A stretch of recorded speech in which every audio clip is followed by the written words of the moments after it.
सभी को नमस्ते। आज हम जेमिनी सिस्टम की एक स्पेशल दशा, स्थिर दशा, इसके ऊपर एक डिटेल चर्चा करने जा रहे हैं। तो चलिए शुरू करते हैं आज की टॉपिक। देखिए, ये जो स्थिर दशा है, इट इज अ राशि बेस्ड दशा सिस्टम, जस्ट लाइक द चर दशा। तो फिर जेमिनी की जो चर दशा है और जो स्थिर दशा है, इन दोनों में डिफरेंस क्या है कि चर दशा में जो ईच राशि को जो पीरियड एलोकेट किया गया है वो फिक्स नहीं है। डिफरेंट हॉरोस्कोप के लिए डिफरेंट डिफरेंट है। बट इन केस ऑफ स्थिर दशा, each and every Rashi has got a fixed amount of Dasha period which is same in each and every horoscope, but the Dasha sequence varies from horoscope to horoscope. तो ये जो स्थिर दशा है, इसकी जो इंफॉर्मेशन है वो हमको बृहत पराशर होरा शास्त्र के जो दशा भेद अध्याय है एंड जेमिनी सूत्रज के जो सेकेंड चैप्टर है, इससे हमको मिल सकता है। अगर हम जेमिनी सूत्रज की बात करें तो इसमें स्थिर दशा को मेनली डिजीज, दुर्भाग्य, रोग, व्याधि, मृत्यु, इन सबको चेकिंग करने के लिए इन जनरल यूज होता है। बट बृहत पराशर होरा शास्त्र में स्थिर दशा को जस्ट लाइक द चर दशा यूज किया जाता है for checking different major life events. अब चलिए पढ़ते हैं स्थिर दशा की सीक्वेंस क्या है। देखिए, बृहत पराशर होरा शास्त्र ट्रांसलेटेड बाय गिरीश चंद्र शर्मा जी के जो दशा अध्याय है, इसके जो श्लोका नंबर 168 एंड 169 है, ये यहाँ पे दे दिया गया है। सबसे पहले देखिए श्लोका नंबर 168 पे, यहाँ पे यह लिखा गया है कि स्थिर दशा सिस्टम में हमारा जो चर राशियां हैं, Aries, cancer, Libra and Capricorn, इनको 7 साल का पीरियड एलोकेट होता है। फिर जो स्थिर राशियां हैं अर्थात taurus, Leo, Scorpio and Aquarius, इनको 8 साल की दशा पीरियड एलोकेट किया गया है। और जो द्विस्वभाव राशियां हैं, Gemini, Virgo, Sagittarius and Pisces, इनको 9 साल की दशा पीरियड एलोकेट किया गया है। फिर श्लोका नंबर 169 में क्या लिखा गया है कि स्थिर दशा की जब सीक्वेंस की बात आती है तो वो एक प्लैनेट होता है ब्रह्मा ग्रह, वो निर्णय करता है। अगर ये जो ब्रह्मा ग्रह है एक ऑड साइन में आ जाता है तो उस केस में स्थिर दशा की जो सीक्वेंस होती है वो डायरेक्ट ऑर्डर में होता है। सपोज ब्रह्मा ग्रह आपके एरीज साइन में बैठा है तो स्थिर दशा का सीक्वेंस होगा एरीज, टॉरस, जेमिनी, कैंसर, ऐसे करके। बट कुछ केसेस में, स्पेशल केसेस में, ये जो ब्रह्मा ग्रह है वो इवन साइन में आ जाता है। तो उस केस में स्थिर दशा की जो सीक्वेंस होगी वो रिवर्स ऑर्डर में होगी। सपोज ब्रह्मा ग्रह जो है वो टॉरस साइन में बैठा है जो कि एक इवन साइन है। तो उस केस में स्थिर दशा की जो सीक्वेंस होगी वो होगी taurus, Aries, Pisces, Aquarius, Capricorn and so on. अब देखते हैं ब्रह्मा ग्रह क्या है। श्लोका नंबर 170 में सेज मैत्रेय जो है वो सेज पराशर से ब्रह्मा ग्रह के ऊपर थोड़ी सी दृष्टि डालने के लिए बोल रहे हैं। अब श्लोका नंबर 171 में पराशर जी बोल रहे हैं कि लगन भाव और सप्तम भाव, इन दोनों से कौन स्ट्रोंग है पता लगाना है। अगर सप्तम भाव लगन से स्ट्रोंग है तो हमको अभी सप्तम भाव को लगन बना देना है। अगर लगन स्ट्रोंग है तो वो तो रहेगा ही उस पोजीशन पे। अब क्या करना है, उस लगन से जो कि स्ट्रांग है उससे sixth, eighth and twelfth house जो त्रिक भाव है इनके स्वामियों को फाइंड आउट करना है कौन है। अब ये जो त्रिक भाव के स्वामी हैं, इनमें से सबसे स्ट्रांग कौन है वो देखना है। अब उस स्ट्रॉन्गेस्ट प्लान को चेकिंग करना है कि वो उस रेफरेंस लगन से लास्ट 6 साइंस में प्रेजेंट है या नहीं है। अगर वो लास्ट 6 साइन में प्रेजेंट हो और वो साइन अगर एक ऑड साइन हो तो उस केस में वो जो त्रिक लॉर्ड है वो ब्रह्मा ग्रह कहलाता है। डरने की जरूरत नहीं है, हम एग्जाम्पल में बाद में इसको अच्छे से समझेंगे।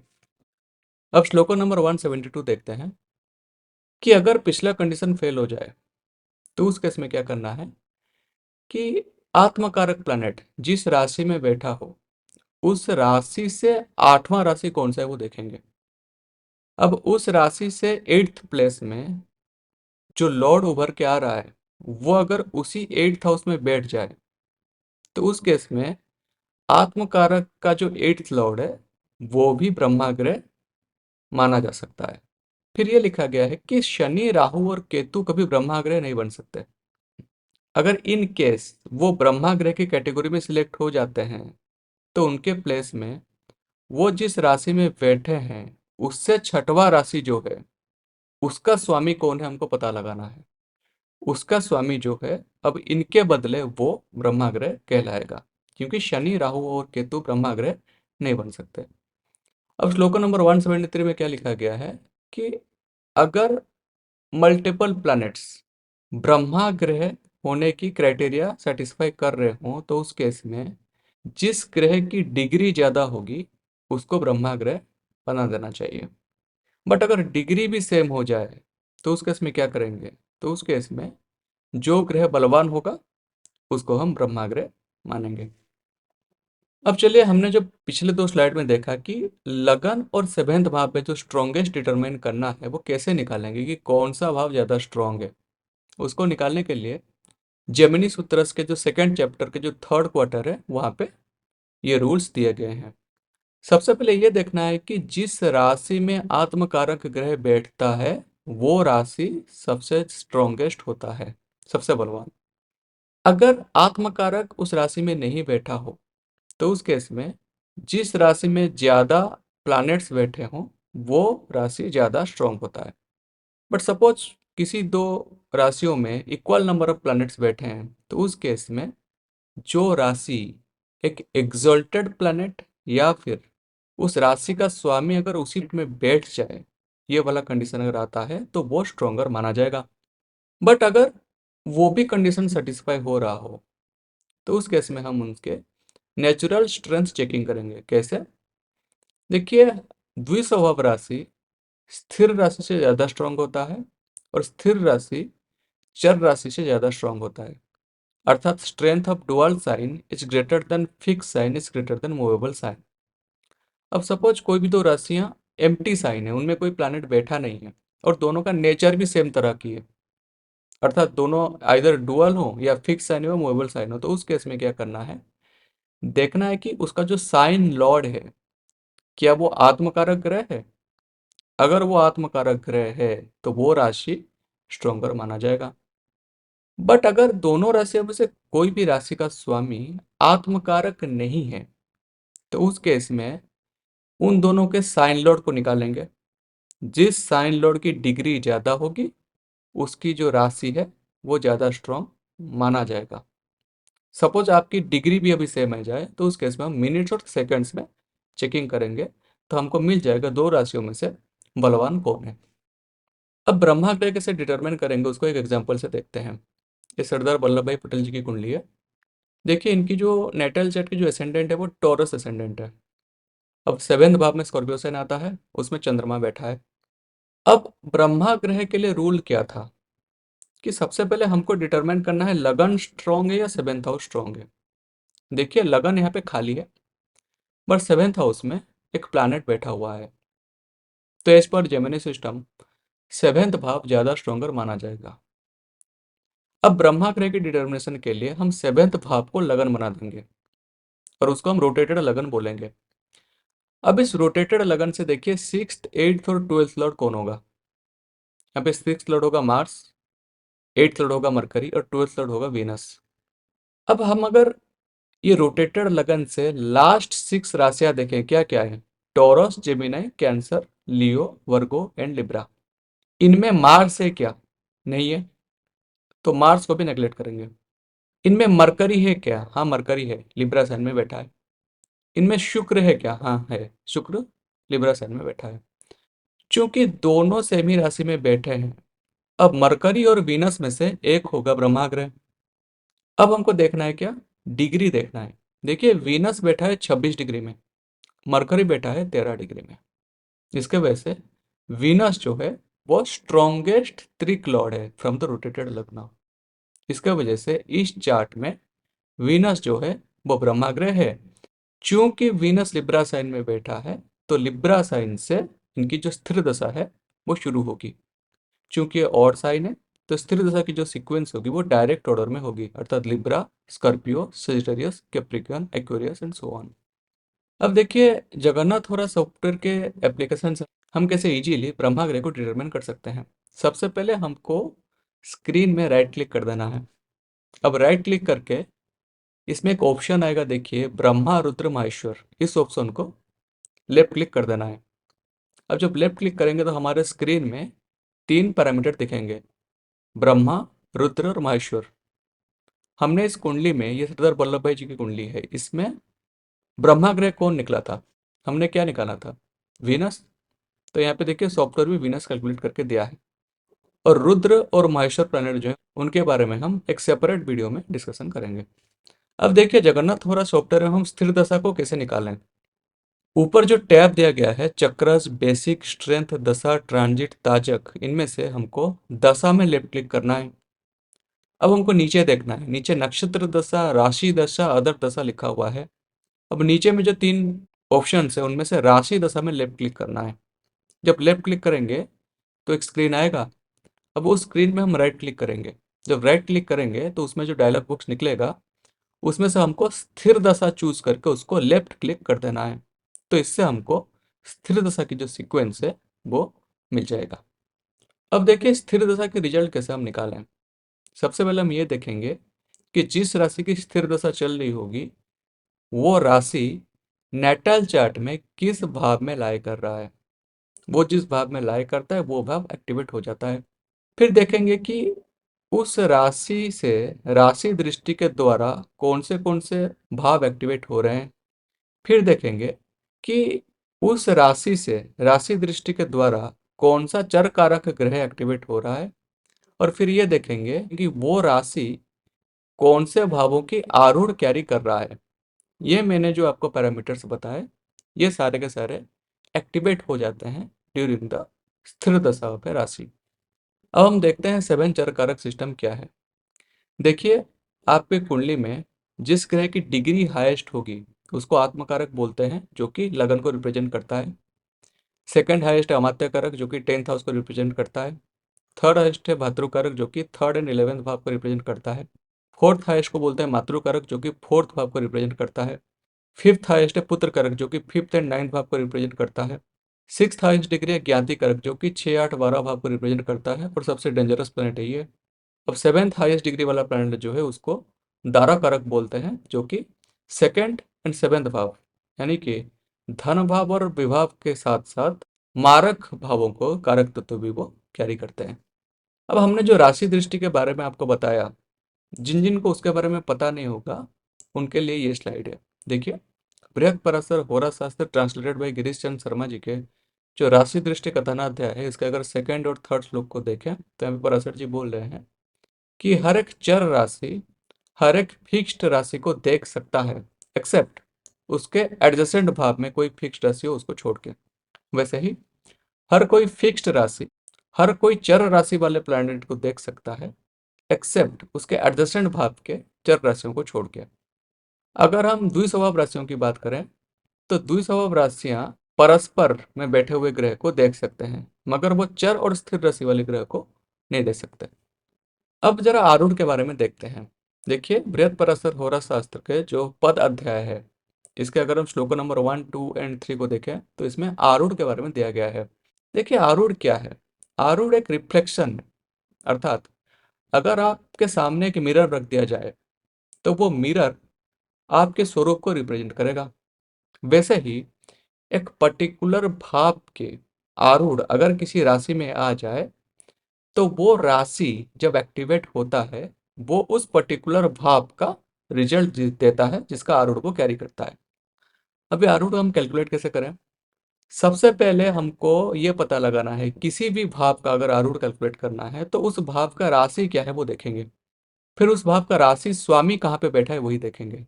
अब उस भाव से उस राशि स्वामी की डिस्टेंस गिनेंगे।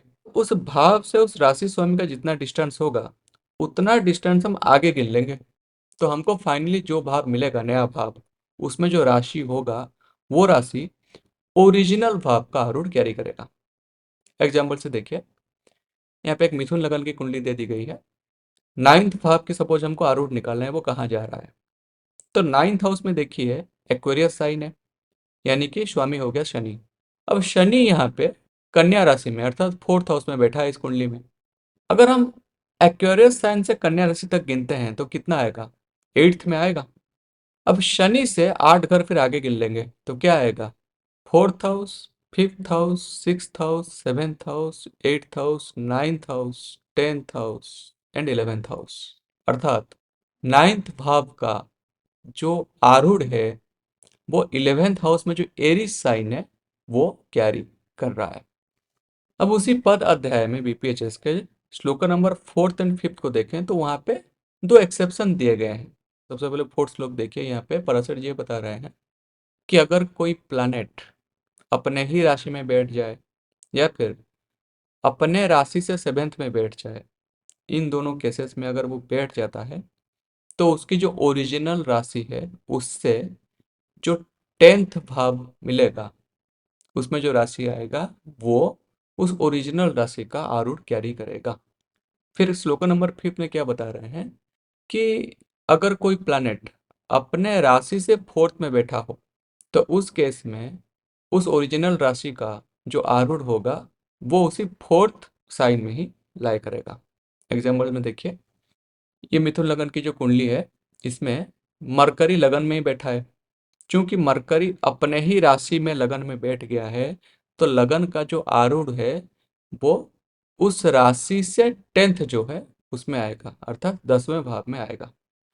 अगर हम सेकंड भाव की बात करते हैं तो सेकंड भाव में कर्क राशि आ रहा है और कर्क राशि का स्वामी है चंद्रमा, जो कि तुला राशि में बैठा है फिफ्थ हाउस में। अब कर्क राशि से तुला राशि चौथे में आता है, अर्थात सेकंड भाव का जो आरूढ़ है वो तुला राशि कैरी करेगा। अब हम रियल लाइफ एग्जाम्पल चार्ट्स में आते हैं, इसमें हम डिटेल में स्थिर राशि कैसे एक्ट करता है उसके ऊपर देखेंगे। सबसे पहले देखते हैं श्री पीवी नरसिम्हा राव जी की कुंडली, ये हमारे फॉर्मर प्राइम मिनिस्टर थे। सबसे पहले इनका फर्स्ट इवेंट देखते हैं क्या है कि 21 जून 1991 में ये प्राइम मिनिस्टर ऑफ इंडिया बने थे। तो इनके केस में देखिए, जो आत्मकारक ग्रह है वो है मरकरी, अमात्य कारक है शुक्र, भातृ कारक है शनि, मातृ कारक है जुपिटर, पुत्र कारक है मंगल, ज्ञाति कारक है सूर्य और दारा कारक है चंद्रमा। अगर इनके हम अगर 21 जून 1991 में अगर हम स्थिर दशा की सीक्वेंस चेकिंग करें तो वो चल रहा था एक्वेरियस में एक्वेरियस। अगर हम बर्थ चार्ट को देखें तो देखिए एक्वेरियस साइन जो है वो छठे भाव में लाई कर रहा है। छठा भाव क्या रिप्रेजेंट करता है? कंपटीशन का दमन। अब अगर हम छठे भाव में जो एक्वेरियस साइन है उसकी अगर राशि दृष्टि अप्लाई करें तो एक्वेरियस साइन एक फिक्स्ड साइन है। चूंकि ये फिक्स्ड साइन है तो ये अपना एडजेसेंट वाला जो चर राशि है मकर राशि, इसको छोड़ के बाकी जो तीन चर राशियां हैं ये अर्थात एरिस, कैंसर एंड लिब्रा, इसको वो दृष्टि देगा। चूंकि इसने दृष्टि दिया तो ये अपने सिक्स्थ भाव के साथ साथ एट्थ हाउस जो है वो, 11th हाउस जो है वो एंड सेकेंड हाउस जो है वो, ये तीनों एक्टिवेट कर रहा है। किसी भी तरह का इलेक्शन में ह्यूज गेन जो है वो एट्थ हाउस रिप्रेजेंट करता है। 11th हाउस आपका एम्बिशन फुलफिलमेंट है और सेकेंड भाव आपका धन भाव है। तो कुंभ राशि अपने राशि दृष्टि से एट्थ, 11th एंड सेकेंड भाव एक्टिवेट कर दिया। अब एट्थ भाव में बैठा कौन है? शुक्र, जो कि इस कुंडली के लिए अमात्य कारक ग्रह है और अमात्य कारक ग्रह टेंथ भाव को रिप्रेजेंट कर रहा है। तो इसके वजह से चूंकि एक्वेरियस में एक्वेरियस जो फेज है इनमें इनकी second, sixth, eighth, tenth, 11 politics के लिए जितने भी सारे रिक्वायरमेंट भाव है सारे के सारे एक्टिवेट हो गए थे। तो ये 21 जून 1991 में प्राइम मिनिस्टर ऑफ इंडिया बन गए थे। अब इनकी जो मृत्यु हुई थी वो 23 दिसंबर 2004 में हुई थी। अब उस इवेंट को चेकिंग करते हैं। देखिए वहां पे जो स्थिर दशा चल रहा था वो एरिस में एक्वेरियस चल रहा था। अगर हम एरिस साइन की बात करें, देखिए एरिस साइन बर्थ चार्ट के 8वें भाव में आ रहा है। अब एरिस साइन की अगर हम राशि दृष्टि लें तो उसमें क्या क्या कवर हो रहा है देखिए वहां पे। क्योंकि एरिस साइन एक चर राशि है तो वो जो दृष्टि देगा वो टॉरस साइन को छोड़ के बाकी जो तीन फिक्स्ड साइंस है लियो, स्कॉर्पियो एंड एक्वेरियस उसको दृष्टि देगा। अब लियो साइन आ रहा है 12th हाउस में, एक्वेरियस साइन आ रहा है 6th हाउस में। तो ये जो 6th 12th हाउस एक्टिवेट हो रहा है और 8th हाउस में एरिस साइन ऑलरेडी एक्टिवेट होके बैठा है तो 6, 8, 12 इस पीरियड में एक्टिवेट हो रहे हैं। और एक बात नोटिस कीजिए, अगर हम 12th भाव का आरूढ़ देखें वो कहाँ पे लाई करेगा देखिए। देखिए 12th लॉर्ड है सूर्य, जो कि 10th हाउस में बैठा है और 10th हाउस जो है वो 12th से 11th हाउस है। अगर हम अभी सूर्य से फर्दर 11th हाउस गिन ले फॉरवर्ड डायरेक्शन में तो क्या आएगा? 8th हाउस आएगा, अर्थात एरीज साइन जो है वो 12th हाउस का आरूढ़ भी कैरी कर रहा है। अगर हम अंतर्दशा राशि की बात करें तो वो है एक्वेरियस की। अब एक्वेरियस साइन जो है वो 6th हाउस में आ रहा है। Due to all these reasons इनकी जो मृत्यु हुई थी वो 23 दिसंबर 2004 में हो गई थी। अब एग्जाम्पल नंबर 2 देखते हैं। ये हमारे जो first prime minister of India Pandit Jawaharlal Nehru है, उनकी कुंडली है। इनका सबसे पहला मेजर इवेंट देखते हैं कि 15 अगस्त 1947 में जब हमारा देश स्वतंत्र हुआ था, तो उस केस में ये हमारे पहले प्राइम मिनिस्टर बने थे। अब इनके चार्ट में आत्मकारक ग्रह है चंद्रमा, अमात्य कारक है मरकरी, भातृकारक जुपिटर, मातृकारक शनि, पुत्र कारक मंगल, ज्ञाति कारक वीनस और दारा कारक जो है वो सूर्य है। अब जब ये प्राइम मिनिस्टर बने थे, इनकी जो स्थिर दशा थी तब चल रही थी टॉरस में एरिस।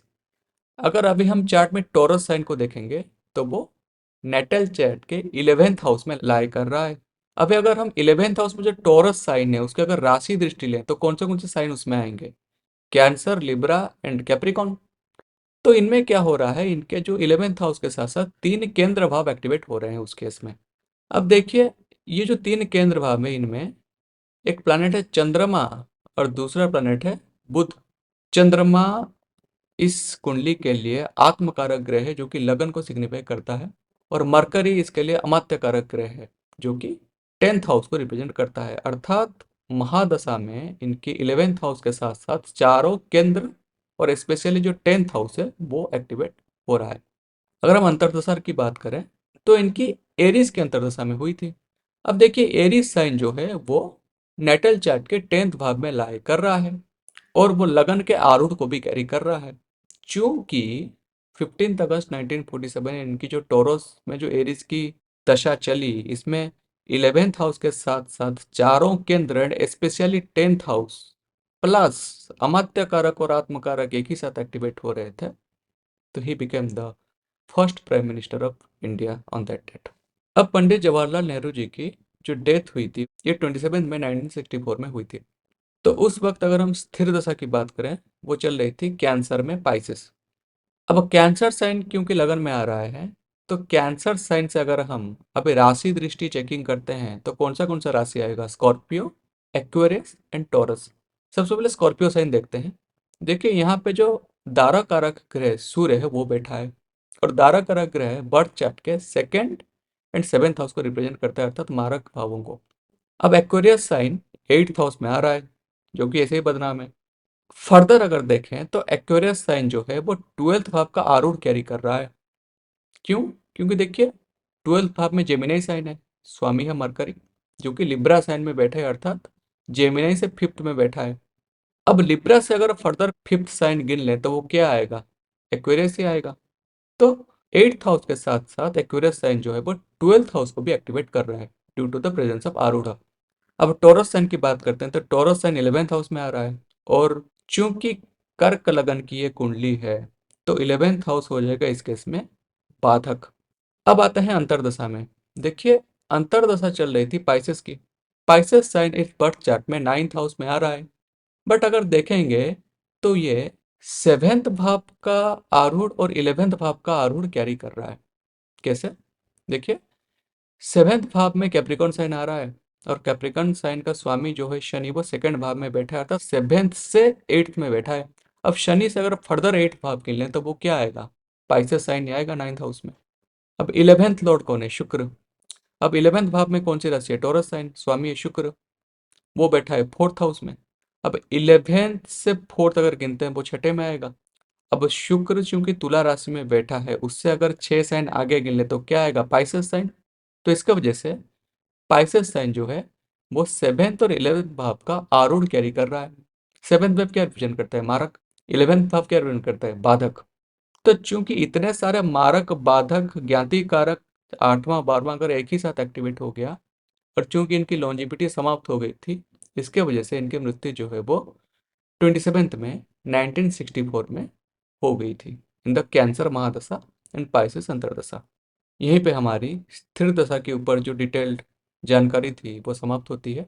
अगले वीडियो में हम और एक नई दशा के ऊपर बात करेंगे। नमस्ते।